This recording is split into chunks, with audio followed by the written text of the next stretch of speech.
Oke, kita lebih. Oke, teman-teman yang baru bergabung, ini kita malam ini dengan kuliah bedah saraf dengan topik textbook reading yang akan dibawakan oleh Dr. Resi Prastika Runia yang akan membawakan dari buku The Craniotomy Atlas bab 2 tentang lambang. Oke, silakan 30 menit dari sekarang untuk presentasi dan 30 menit untuk diskusi. Silakan, Dr. Resi. Terima kasih, Dr. Radian. Assalamualaikum warahmatullahi wabarakatuh. Pada malam hari ini, saya akan coba mempresentasikan bab topik tentang landmarks pada buku The Craniotomy Atlas oleh Andreas Rabe. Ini ada 3 subbab, yaitu Schematic Cortical Anatomy, Craniocerebral Tomography, dan Identifying Cortical Landmarks dan Fiber Tracks pada MRI. Nah, jadi landmarks itu penting karena kita seringnya sebagai bedah saraf itu kita hanya mengekspos sebagian dari korteks, dan kita harus bisa memperkirakan korteks apa yang kita buka dari landmark-landmark itu. Nah, ini untuk contoh skematik cortical anatomy dari sisi lateral dan medial. Ini yang huruf besar itu adalah gyrus dan yang huruf kecil adalah sulcus. Dari sisi lateral kita bisa lihat kalau yang bagian frontal ini, dia frontal dipisahkan oleh 2 sulcus, yaitu superior frontal sulcus dan inferior frontal sulcus. Dia memisahkan antara gyrus superior frontal, middle, dan inferior. Dan inferior itu sendiri dia sangat unik, yaitu dia dibagi 3, yaitu ada pars opercularis, pars triangularis, pars orbitalis, triangularis, dan opercularis. Ini pars opercularis dan setengah dari pars triangularis itu adalah yang kita tahu adalah bagian dari area Broca, area 44 dan 45 Brodmann. Untuk lobus temporal itu sendiri juga sama, dibagi 2 sulcus, sulcus superior temporal dan sulcus inferior temporal, membagi 3 gyrus juga, superior temporal gyrus, middle, dan inferior. Dan ini adalah setengah bagian belakang dari superior temporal gyrus adalah Wernicke, dan dari parietal itu dibagi 2, dipisahkan oleh intraparietal sulcus, dibagi 2, yaitu superior parietal gyrus dan inferior parietal gyrus, di mana inferior ini ada 2 gyrus juga, yaitu supramarginal dan angularis, di mana supramarginal ini adalah ujung dari Sylvian fissure dan angularis adalah ujung dari sulcus superior temporal. Nah, untuk dari sisi medial yang kita bisa lihat jelas itu adalah ini cingulate gyrus dan ini adalah cingulate sulcus. Dia jalan dari depan, dari frontal ke belakang, lalu ke superior. Dia membentuk sulcus juga yang terlihat di lateral. Dan untuk di bagian occipital ini kita bisa lihat ada alkaline fissure dan parieto-occipital fissure. Nah, parieto-occipital fissure ini dia membagi 2, parietal dan occipital, yaitu precuneus pada parietal dan cuneus pada occipital. Ini skema dari superior dan inferior. Kalau dari superior yang kita bisa lihat jelas yaitu sulcus centralis, dia memisahkan lobus frontal dan lobus parietal, di mana kita juga bisa melihat sulcus superior frontal dan inferior. Dia jalan ke belakang dan berakhir menjadi presentral sulcus. Dia bentuknya seperti L, seperti ini, L. Nah, superior frontal gyrus sama presentral, karena dia presentral gyrus dan postcentral gyrus ini bertemu di tengah. Lalu untuk dari inferior, kita bisa melihat kalau dari frontal ini ada bentuk seperti H. Ya, ini adalah anterior orbital gyrus, posterior, middle, dan lateral. Ya. Dan ini untuk sisi temporal, dia dipisahkan juga oleh occipital temporal sulcus dan collateral sulcus. Dia memisahkan inferior temporal gyrus. Ini ada yang namanya lateral occipital temporal gyrus. Ini ada yang bilang juga ini fusiform gyrus. Lalu selanjutnya ini ada medial occipital temporal gyrus, ini dibagi dua, yaitu parahipokampal dan lingual gyrus. Oke, kita lanjut ke craniocerebral topography. Ini landmark yang kita bisa pegang di scalp kita tanpa kita membuka scalp, atau beberapa juga hanya bisa kita lihat ketika kita sudah membuka flap kulit. Ini dari sisi anterior, sisi posterior, dan sisi lateral kita bisa melihat ada banyak landmark. Ada nasion, glabella, terus ada dari belakang ini ada inion, ada opistion, lambda. Dari lateral kita bisa lihat ada pterion, asterion, dan lain-lain. Yang akan saya jelaskan di slide selanjutnya. Ini adalah untuk anterior squamous point. Ini adalah sutura squamous, dan di paling depan ini adalah anterior squamous point. Nah, ini kalau kita buka itu dia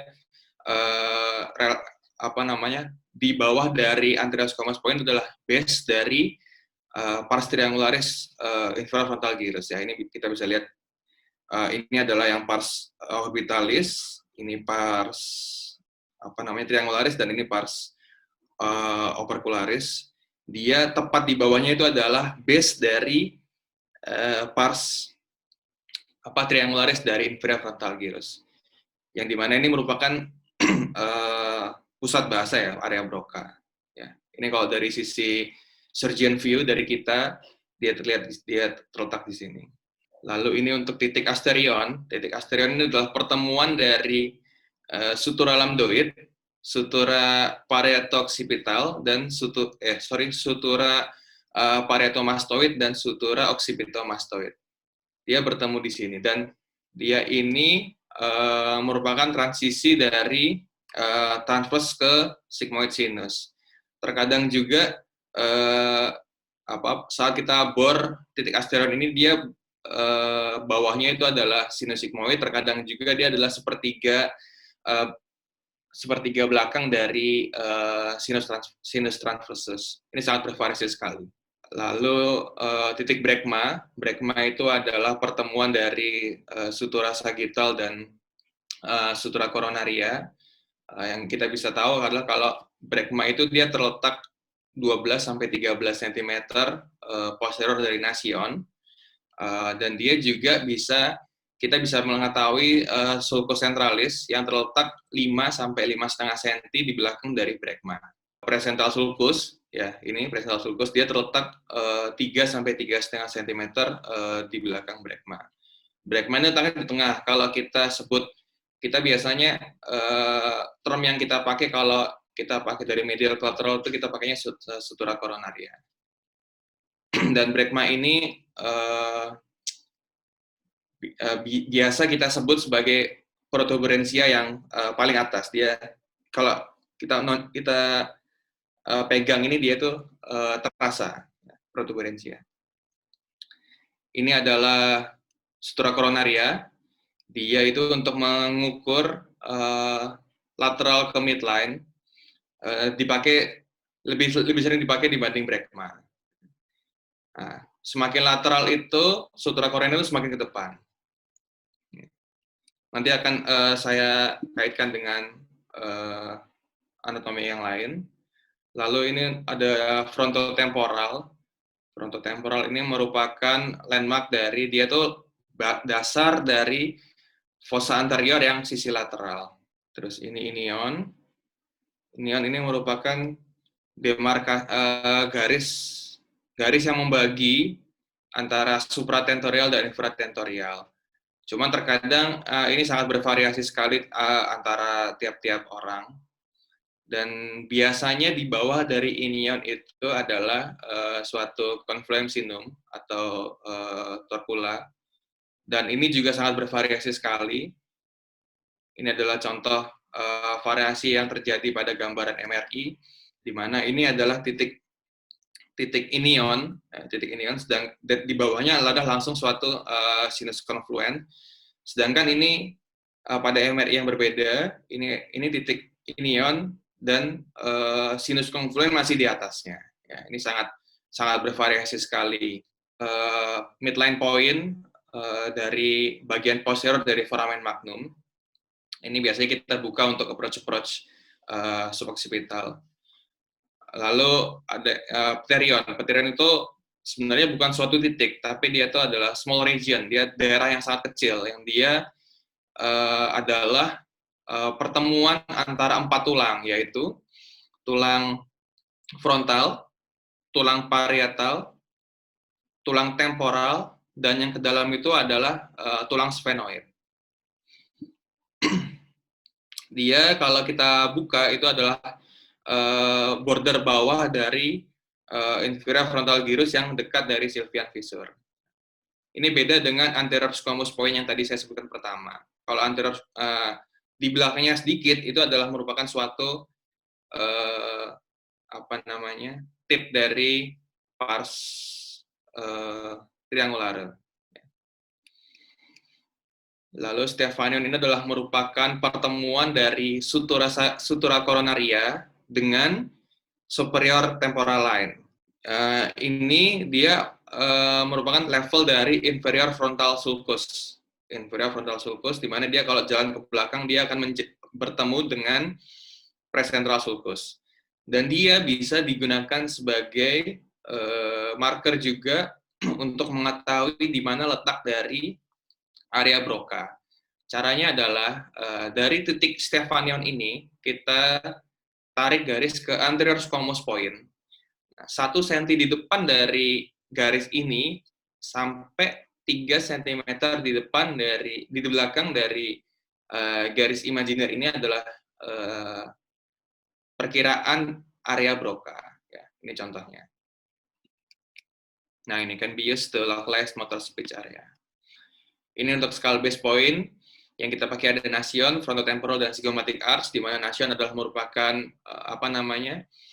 lantai dari fossa anterior yang medial, sedangkan frontotemporal yang saya sebutkan tadi adalah lantai dari fossa anterior yang lateral, dan arcus zygomaticus adalah lantai dari fossa media. Ini landmark di Calvaria lainnya, ada glabella. Glabella ini tonjolan di depan sini. Ya. Dia itu merupakan most prominent anterior projecting point ya di depan. Dan di bawahnya sedikit ada nasion. Ya. Nasion dia merupakan pertemuan dari frontal bone yang mempertemukan kanan sama kiri. Tujuannya adalah dia untuk menentukan midline sehingga kita bisa mengetahui letak dari brekma, di mana brekma itu tadi disebutkan 12-13 cm di belakang dari nasion, dan dia juga kita pakai untuk menentukan neuronavigasi. Ada eurion dan lambda. Eurion ini adalah titik paling lateral. Ya, sebenarnya dia bukan not exactly a defined point, dia bukan titik pasti. Cuman dia merupakan suatu most lateral and prominent point dari parietal skull bone. Ya, relevansinya masih belum jelas, tapi dikatakan dia itu di bawahnya itu adalah suatu gyrus supramarginal. Dan lambda adalah merupakan suatu tadi yang sudah saya sebutkan pertemuan antara sagittal sutur dan sutura lambdoid kanan kiri ya. Dan dia 12 sampai 13 cm di belakang dari brekma dan 7 cm di atas dari inion. Ini ada opistocranion, dia juga bukan merupakan suatu titik, tapi dia adalah posterior end. Jadi titik-titik paling belakang dari tulang kita. Dia juga relevansinya masih belum jelas, hanya untuk historical relevance saja. Porion ini adalah merupakan tulang dari MAE. Dia bisa gampang kita lihat dan gampang kita raba. Tujuannya adalah ini untuk menentukan, kita pakai biasanya untuk sebagai trajektori dari insersi dari EVD atau Vipician, dan dia juga sebagai garis imajiner untuk menentukan nanti ada namanya Frankfurt horizontal plane. Ini beberapa topografi cranial cerebral yang penting, paling penting, ini ada namanya ACPC, yaitu anterior commissura, posterior commissura. Ya. ACPC ini sebenarnya jarang, udah tidak dipakai lagi, dan yang lebih sering dipakai adalah canthom meatal line, atau yang kita lebih sering dengar yaitu orbita meatal line. Dia dibuat titiknya dari medial canthus, ya, dari lateral canthus ini yang sisi tengah, kita tarik ke porion yang tadi saya sebutkan. Ini kita pakai sebagai plane untuk aksial MRI atau CT scan. Nah, ACPC line ini 0 sampai 10 derajat lebih, garisnya lebih tinggi 0 sampai 10 derajat. Ini Frankfurt horizontal plane. Dia garisnya dari lower rim of the orbit, jadi bawah orbit ini ke porion. Nah, ini kita bisa, dari garis ini kita bisa menentukan letak dari sulcus centralis. Ya, dengan cara dari garis imajiner ini, Frankfurt horizontal plane ini, kita buat perpendikular ke atas, yang selevel dengan condylus dan mastoid. Lalu kita buat namanya garis Taylor-Houghton lines. Dia dari nasion ke brekma ke inion. Nah, kalau kita buat garis yang Taylor-Houghton line ini, setengahnya dan 2 cm setengah di belakang dari setengah garis ini, itu adalah merupakan titik sulcus centralis pada midline. Nah, ini sangat akurat, dikatakan ini sangat akurat. Nah, ini sangat akurat. Dan kita tarik garis ke yang perpendikular, yang bagian kondiler. Ini adalah merupakan perjalanan dari sulcus centralis ke depan. Dan garis dari canthus lateral yang sisi medial ini, kalau kita tarik ke 3/4 dari garis Taylor-Houghton line ini adalah perkiraan dari Sylvian Fisher. Lalu ada namanya anterior Sylvian point yang tadi saya sebutkan. Dia adalah merupakan ada pars dari triangular dari inferior frontal gyrus. Dia ini enlargement dari Sylvian Fisher. Ya, jadi kita bor di situ, bawahnya itu adalah suatu anterior Sylvian point. Ya, dimana kalau misalnya kita mau approach transsylvian, kita bisa membuka di titik sini adalah titik yang paling lebar di sepanjang garis Sylvian itu. Ini yang sebelumnya sudah saya jelaskan, Broca atau motor speech area, dengan cara dari Stephanion kita tarik ke anterior squamous point, 1 cm ke depan dan 3 cm ke belakang adalah perkiraan dari Broca atau motor speech area. Ini perkiraan dari precentral sulcus, central sulcus, dan precentral gyrus. Ya. Ini yang merah ini perkiraan dari precentral gyrusnya, dan ini rata-rata jarak ke depan dan rata-rata jarak ke belakang. Ya. Nah, kalau precentral sulcus ini yang kita tahu ini dia bisa jaraknya bisa sampai 0,5 cm, 0,5 cm dari Stephanion. Ya, dia bisa sedekat ini pada selevel dari Stephanion itu. Ya. Dan dia dari brekma ke belakang itu 3,6 sampai 5,3. Ini untuk hand knob. Hand knob ini ya biasanya kita sebut itu adalah invert omega sign, ya, omega sign-nya kebalik. Omega atau epsilon. Epsilon itu seperti ini, epsilon itu. Dia adalah menandakan kalau omega sign itu adalah precentral gyrus. Ya. Ini bisa terlihat kalau misalnya nanti di MRI atau di CT scan, potongan aksial ini kita bisa terlihat kalau kita temukan omega sign, hampir 80% seperti ini bentuknya. Nah, 10% seperti epsilon ini, dan 10% lainnya seperti ini. Berarti ini yang menandakan suatu, di depan dari tanda itu adalah suatu precentral gyrus.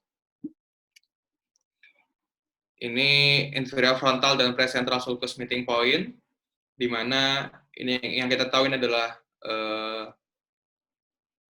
superior temporal line, dan ini adalah Stephanion. Di bawah dari sulcus superior temporal line itu sampai ke 1,5 sampai 2 cm dari titik Stephanion mengikuti superior temporal line itu adalah suatu inferior frontal sulcus, di mana 1,5 sampai 2 cm itu dia akan bertemu precentral sulcus, di mana belakangnya itu adalah precentral gyrus. Dan dikatakan dia 3 cm di atas dari Sylvian fissure. Ini inferior Rolandic point. Inferior Rolandic point itu titik terakhir dari sulcus centralis selevel dari Sylvian fissure. Ya. Dia 2,5 cm di belakang dari anterior squamous point dan 4 sampai 5 cm di atas dari arcus zygoma. Kalau kita pakai yang OM line, ya, dia 2 sampai 3 cm di belakang di depan dari porion, ini porion 2 sampai 3 cm ke depan, lalu 4 sampai 5 cm ke atas, ya. Itu adalah inferior Rolandic point. Ini pertemuan antara intraparietal dan postcentral sulcus, yaitu 4 cm lateral dari midline dan 6 sampai 7 cm posterior dari brekma. Di mana ini di bawah dari meeting point ini adalah suatu supramarginal gyrus, di depannya adalah suatu postcentral gyrus. Ini Sylvian fissure. Tadi sebelumnya juga sudah kita bisa memperkirakan Sylvian fissure dari yang Taylor-Houghton line dan Frankfurt, tetapi ini dikatakan ini lebih akurat. Jadi kita buat orbitomeata line, lalu ini adalah sutura squamous, dan dikatakan dari anterior squamous point sampai ke 2 cm ke belakangnya itu adalah Sylvian fissure, dan dia jalan ke atas di atas dari sutura squamous. Ini lebih akurat dibandingkan dengan kita memakai cara yang dari kantus lateral yang medial, kita tarik garis ke 3/4 dari Taylor-Houghton line itu. Ini lebih akurat untuk Sylvian fissure. Kita sekarang mengidentifikasi cortical landmark dan tractus dari MRI. Ini kalau dari aksial MRI ini kita bisa perkirakan lobus precentral gyrus dan postcentral gyrus. Kita ada 4 tanda, yaitu L sign. L sign ini adalah yang ke belakang ini adalah suatu superior frontal sulcus, dan dia akan bertemu dengan precentral sulcus. Ya, dia membentuk L. Sama juga dia pada gyrusnya. Gyrusnya itu juga bisa berbentuk L. Superior frontal gyrus dengan precentral gyrus, dia bentuk L juga. Dan ini hand knot omega sign terbalik. Dia merupakan suatu sulcus centralis di mana depannya adalah postcentral gyrus. Ini adalah thickness sign. Thickness sign ini maksudnya kalau ada suatu gyrus depan dan belakang ini berbeda, itu adalah merupakan suatu yang tebal adalah precentral gyrus, dan yang lebih tipis ini adalah postcentral gyrus. Dan bracket sign ini dia itu pertemuan lanjutannya dari sulcus singuli ke arah medial dan ke arah atas, di mana satu sulcus depannya adalah sulcus centralis. Dan ini untuk potongan sagittal dari MRI kita bisa melihat tanda M around sign. M around sign ini adalah inferior frontal gyrus, di mana M yang pertama ini adalah pars orbita, lalu pars triangular, dan pars opercular. Dimana kalau kita lanjutkan ke bawah dan ke atas, ini dia akan menjadi presentral gyrus. Ya, M sign. M round sign. T sign. T sign ini adalah T-nya ini, garis T yang bawah ini adalah inferior frontal sulcus, dan T-nya yang mendatar ini adalah presentral sulcus. Lalu ada yang namanya hook sign. Hook sign ini dia potongan sagittal yang selevel dari omega sign itu. Ya, berarti ini dikatakan ini adalah suatu presentral gyrus.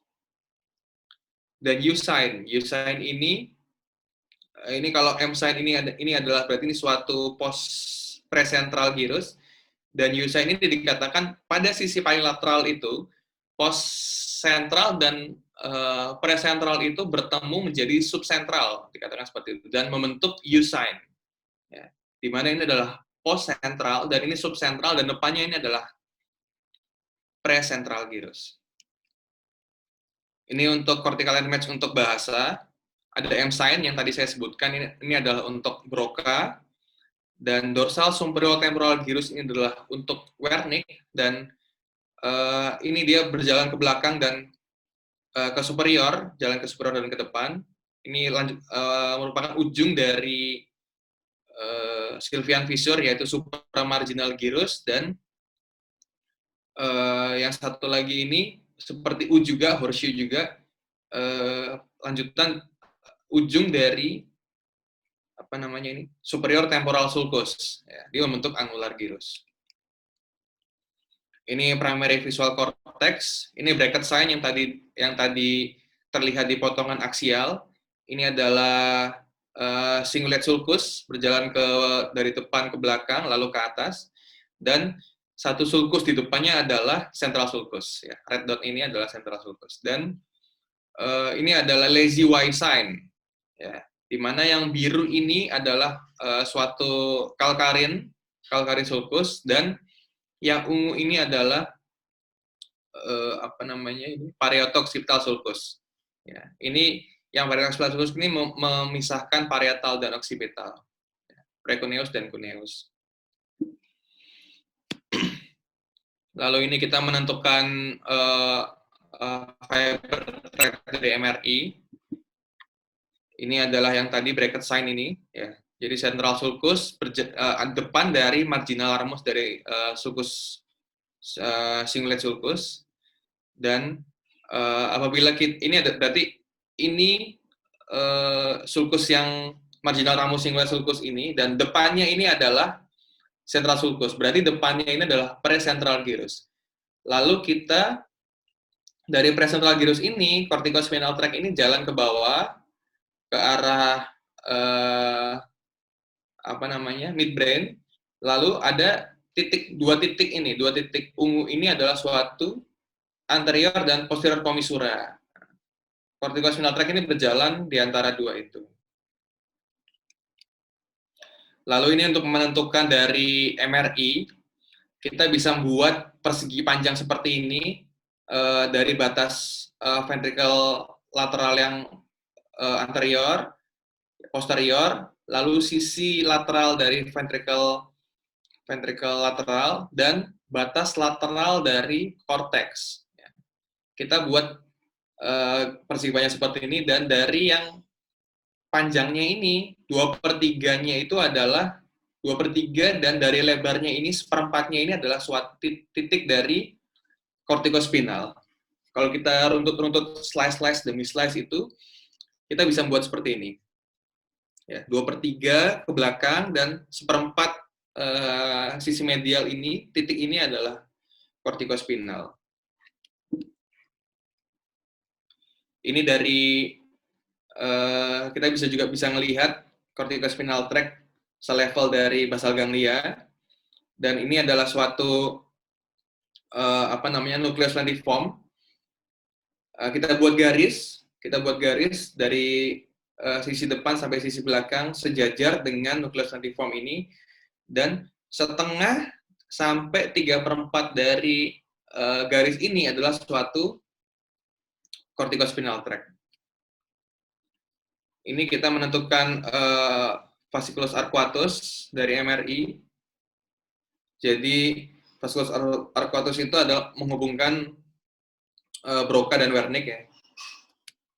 Ini caranya kita tentukan dulu apa namanya yang M sign tadi, dan ini adalah pars opercularis yang merupakan motor area. Lalu kita buat ini sulcus sylvian fissure.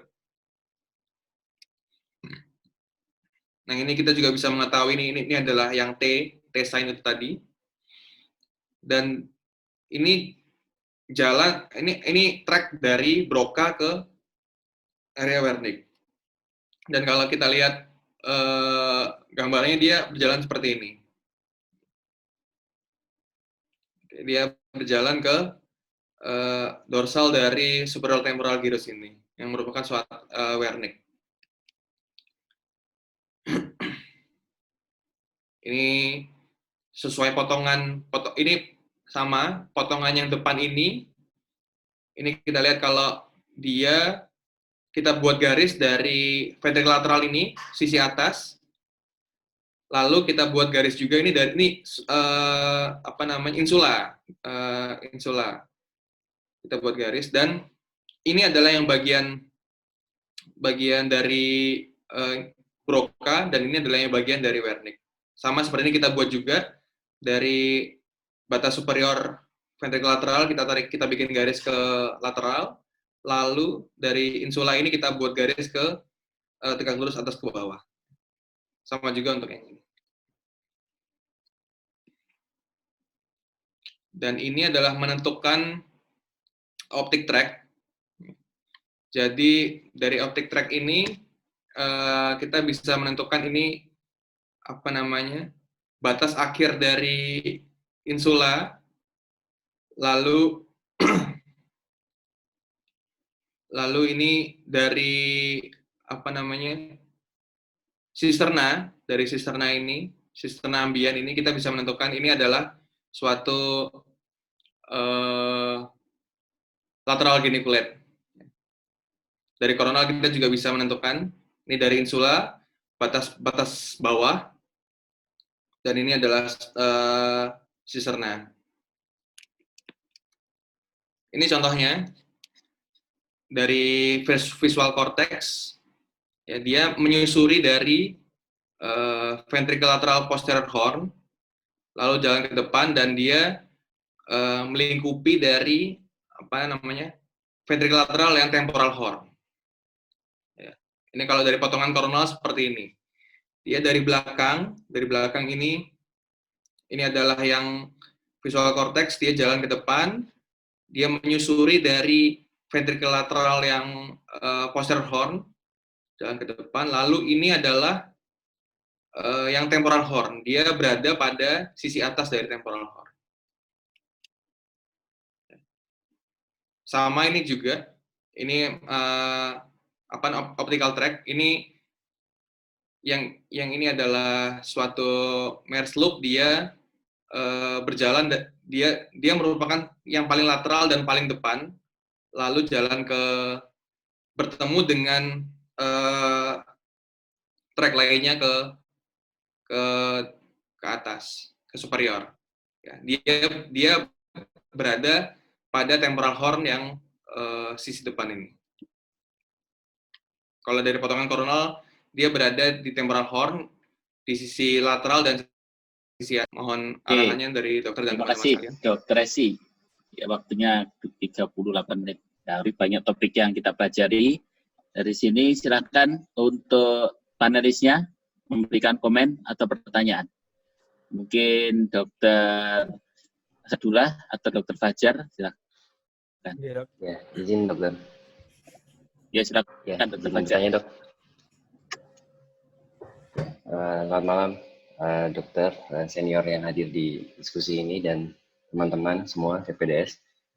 Terima kasih Mas presentasinya. Yang ingin saya tanyakan, di aplikatif kita sehari-hari, tadi di sini saya belum lihat ya, yang dimaksud dengan keyhole atau McCarthy point. Tadi belum disebut, belum ada di gambar itu. Di bagian mana tepatnya Mas kalau bisa diproyeksikan di kraniometriknya tadi? Tadi kan mungkin bisa ditunjukkan nanti. Kemudian yang kedua, untuk tadi mapping dengan menggunakan MRI atau melihat fascicles atau jaras-jaras itu, apakah itu menggunakan metrik seperti itu? Apa dengan MRI dengan advance MRI itu bukan secara hitung-hitungan tadi, Mas? Jadi apakah yang tadi yang Mas jelaskan di situ di MRI itu berdasarkan apa ya, Mas? Maksudnya apakah sama dengan prinsip yang digunakan pada traktografi, pada DTI? Ya, terima kasih. Terima kasih Dr. Fajar. Untuk yang satu pertanyaan pertama tadi coba dicatat tadi. Banyak pertanyaannya tuh. McCarthy. Silakan. McCarthy point Dok yang sering kita pakai di McCarthy point atau kita biasa menyebut keyhole ya. Sebenarnya kalau di buku ini tidak disebutkan. Cuman yang kita sering pakai itu adalah McCarthy point itu dia berada pada ini Pterion dan di depan dan bawahnya sedikit itu adalah McCarthy point dan dia dikatakan dia bisa kita mengebor titik McCarthy itu kita bisa menemukan tiga kompartemen, yaitu orbita, frontal, dan sphenoid. Jadi agak di antero-inferior dari Pterion itu Mas. Iya, yang biasanya kita kan bikin bor satu lubang di situ kan ya. Paling sering kita memang bikin bor satu lubang di keyhole itu. Lalu kita kalau kita mau buka craniotom kita bikin bor satu lubang dan kita bikin bor satu lubang di posterior zygoma, lalu kita craniotom keliling. Itu kita bisa membuka, kalau dari McCarthy-nya sendiri itu kita bisa melihat 3 kompartemen di situ. Oke Mas. Ya. Untuk Apa bedanya McCarthy sama lubang kalau kita lakukan misalnya supraorbita atau craniotomy biasa itu apa? Bedanya McCarthy sama lubang yang lain. Yang khasnya dia apa tadi? Sebenarnya yang saya tahu kalau McCarthy itu kan dia bisa melihat kompartemen orbita ya Dok ya. Mungkin kalau yang lainnya mungkin arah bornya Dok. Arah bornya dia itu agak ke orbita Dok kalau yang McCarthy itu. Kalau yang orbita sama apa yang kelihatan di situ? Orbita dan frontal Dok. Orbita dan frontal. Jadi dia tuh agak lebih ke anterior, frontalnya kelihatan sama dinding orbita. Kalau kita craniotomy biasa, kita nggak perlu buka orbitanya. Kenapa kita harus kelihatan orbitanya? Gunanya apa? Gunanya itu dipakai untuk approach apa? McCarthy. Mungkin paling sering ini Dok, OZI, orbita zygoma atau frontal. Kenapa harus pakai McCarthy kalau OZI? Karena kan kita buka dari rima orbita yang ini Dok. Kita harus bisa mengetahui di mana kita bisa mengkraniotom rima orbitanya ini Dok. Kalau misalnya kita nggak kelihatan dari kompartemen orbitanya, nggak bisa ngelihat kita Dok. Ya, kalau kamu mau orbitozygomatics itu juga dilihat orbitozygomatics yang model apa. Kalau orbitozygomaticsnya kamu mau buka pilar zygoma, kamu kan harus bikin potong pilarnya ini. Itu akan lebih mudah kalau lateral orbitanya itu sudah expose pada saat bur awal. Jadi nanti tinggal bur selanjutnya frontal buat yang ke temporal terus ke bawah, potong ridge-nya. Tapi uang motong pilarnya itu sudah kelihatan karena kita harus motong dinding lateral orbitanya itu. Saya pakai McCarthy. Tapi kalau craniotomy biasa nggak perlu sampai tembus ke rongga matanya, nggak usah kelihatan. Oke, pertanyaan bagus. Pertanyaan kedua tadi apa? Silakan ditanyakan tadi.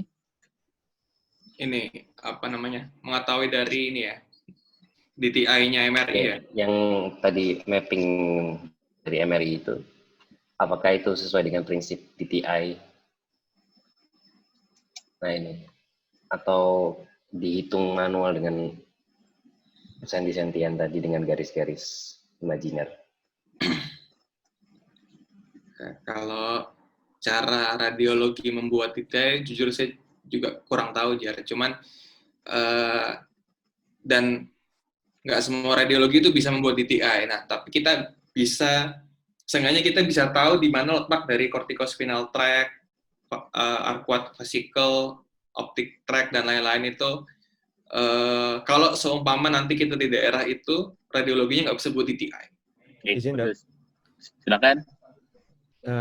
Ini Dok, kebetulan saya sempat baca masalah DTI. Untuk DTI itu sendiri sebenarnya mengapa tidak semua radiologi bisa merekon DTI, itu penyebabnya adalah karena ketika mereka masukkan CT scan MRI ini ke dalam software DTI-nya, nanti yang keluar itu, kalau yang dari saya pernah lihat baca di bukunya itu, ada banyak sekali jaras-jaras. Nah, dari segitu banyak jaras-jaras, itu mereka harus bisa membedakan mana yang mau mereka cari. Salah satunya, contohnya yang paling sering mereka tunjukkan adalah corticospinal tract yang ada implikasi klinisnya. Nah, untuk mencari corticospinal tract itu mereka harus tahu perkiraan di mana kira-kira asal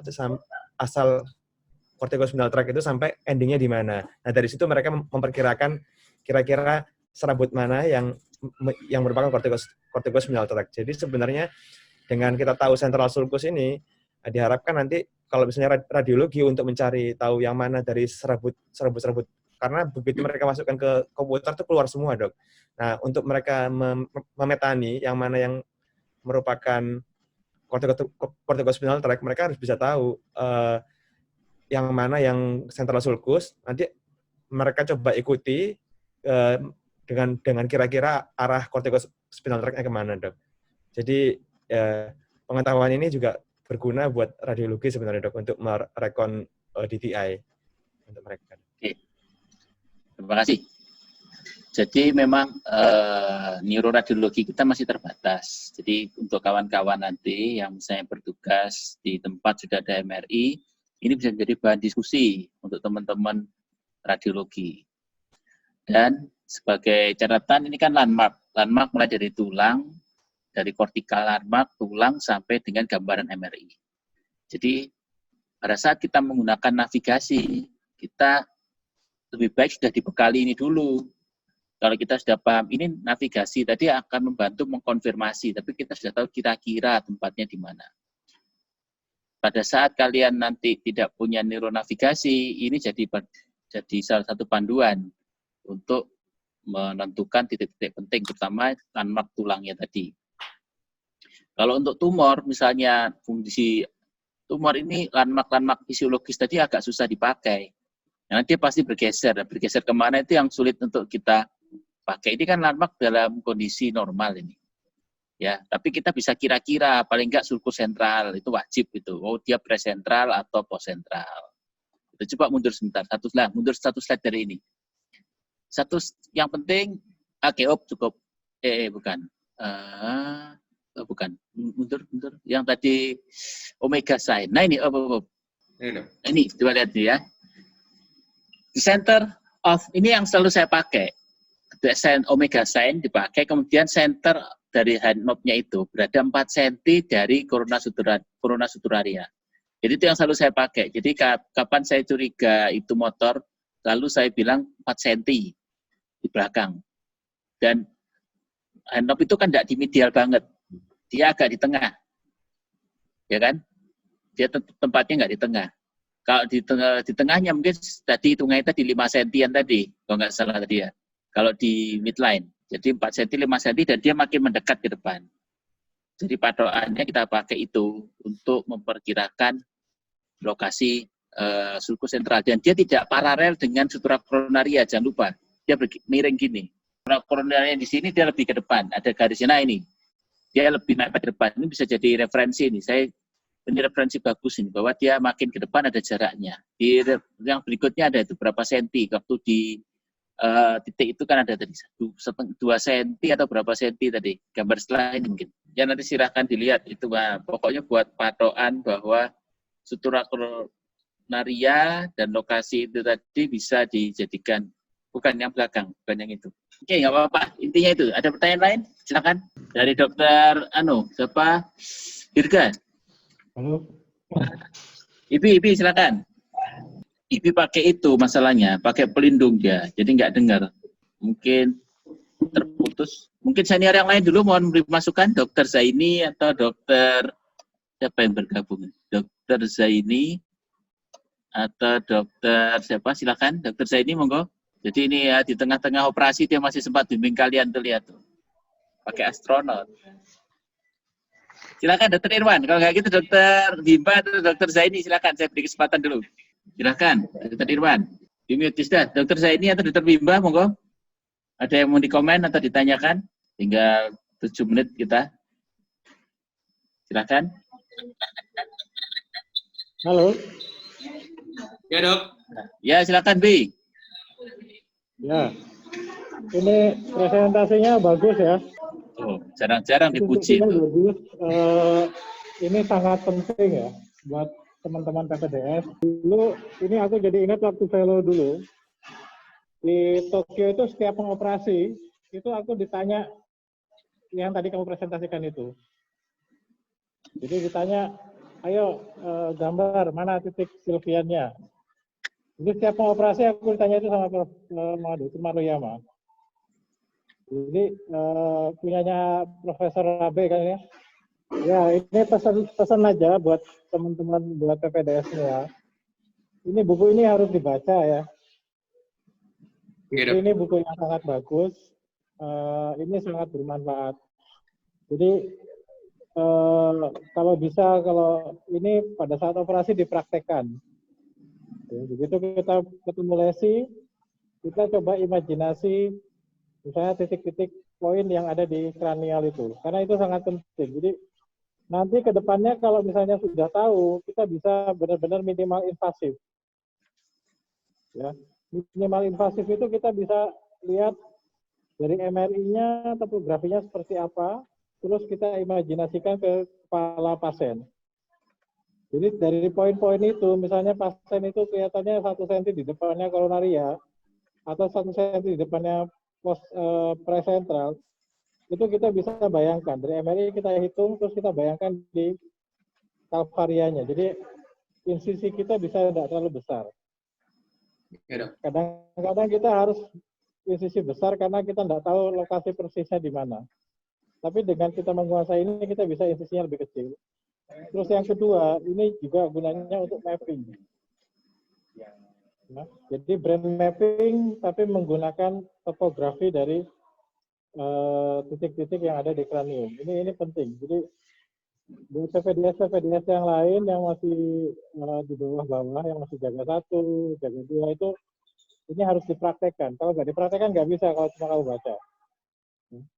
Dulu aku kalau mau operasi ditanya-tanya aku nggak tahu. Jadi aku baru tahu tuh ada kayak gini tuh ya waktu di Tokyo itu. Ya sudah sangat terlambat. Ya kalian beruntung masih PPDS sudah tahu hal seperti ini. Ya, ini harus dipraktekkan. Intinya nanti pada saat operasi sekali-kali nanti tak tanya ini. Langsung praktis. Dok.